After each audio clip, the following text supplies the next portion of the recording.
Hello guys, it's good to be back. Today we've got the HGLRC Sector 5 V3 HD frame to unbox, build, fly and review. Let's do it. Right, let's have a look inside the box. Okay, so when you order this frame, this is how you receive it.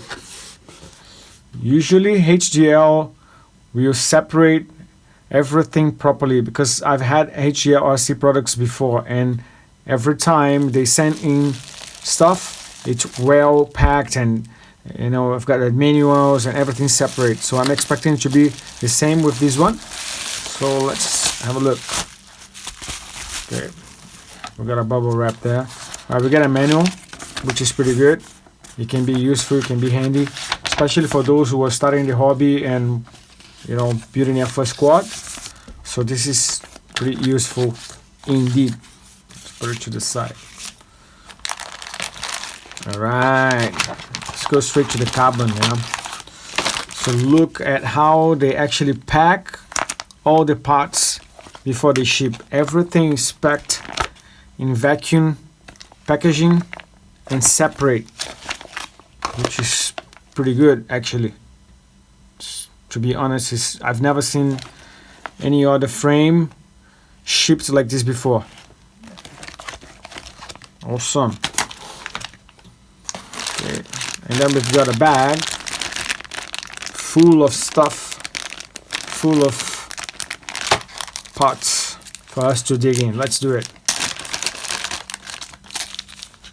Alright, these are the grommets for the flight controller and for some of the mounts, I believe, standoffs.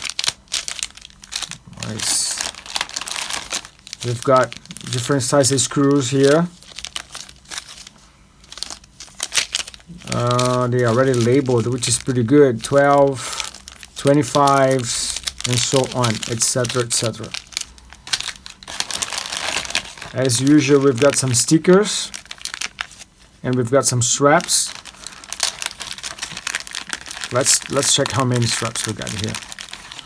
All right, this is 2, and then another 2, 4 different sizes for the battery and for the GoPro or HD camera or whatever you're gonna use.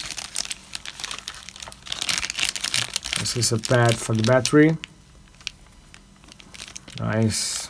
And then antennas mount, and then more screws labeled as well. These are 2 M2 screws. We're gonna have a look at this later. And we've got a bunch of 3D printed TPU parts here. This is for our DJI antennas, DJI lens. Then we've got some arms pads. 1, 2, 3, 4. Oops, I fell down there. This is a camera mount, air units mount, GPS mount. If you're using the Vista, or if you, I believe this is, I will have a look later what is this for. I'm not sure now. I will look later. Then we've got, this is for the TBS Immortal T antennas. I'm not sure. I think this is for the camera mount as well. And a bit more, few more pieces here. This is for the frame. And well, anyways, we're gonna have a look into every and each component. We're gonna put them together now, and then we're gonna have a look into the frame alone, build it, and fly it. Let's do it. Alright guys, as you can see, I'm done building the frame. So we're gonna take a quick look into the specs before we put the components into it and take it for a flight. Okay, so this is a 220mm motor to motor. So this is a 5-inch frame, and the maximum you can fly with is obviously is 5-inch props.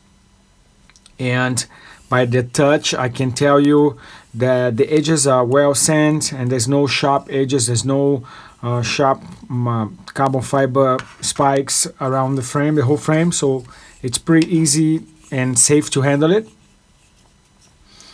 And well, let's take a look into the diameters. Okay, so for the arms, we've got 5mm arms, and the width is about 11. Cool. I know that this frame only take micro cameras, analog or digital. You'll only be able to mount. Micro cameras in this frame. All right, this frame actually, something that's pretty cool is I noticed is this frame actually has two bottom plates. It's like the apex. You have the front, it goes at the bottom, and the back plate goes on the top. So this gives a little more room in front for the camera, and it looks very slim and narrow at the back, which is aerodynamically speaking, it makes a quad actually fly better. Cool. So this is something that I noticed, and I really like it. If you have an apex, or if you try the apex before, you know what I'm talking about. Cool. All right. So inside the frame we have about 20 to 25 millimeters. Here I'm getting like 23.5 millimeters, so is this enough for 2-layer stack? And we've got 4 30 by 30, and you can actually use 20 by 20s as well to mount a VTX right at the back. In this case I'm using the air unit, so this is HD frame anyway, so I know that the air unit's supposed to fit at the back, so plenty of room on that. And the bottom and the top plates, it's all both about 2 millimeters, which is kind of the standard these days, right? Previously, many years ago, we used to have 1.5 millimeters to keep the frames light, but now most of the frames are all 2 millimeters because we want it to be stronger, right? To hold the crashes and just be overall be stronger, and to be able to save the components, to protect the components in case of crashes. So pretty much standard these days, 2 millimeters. I think that's all, guys.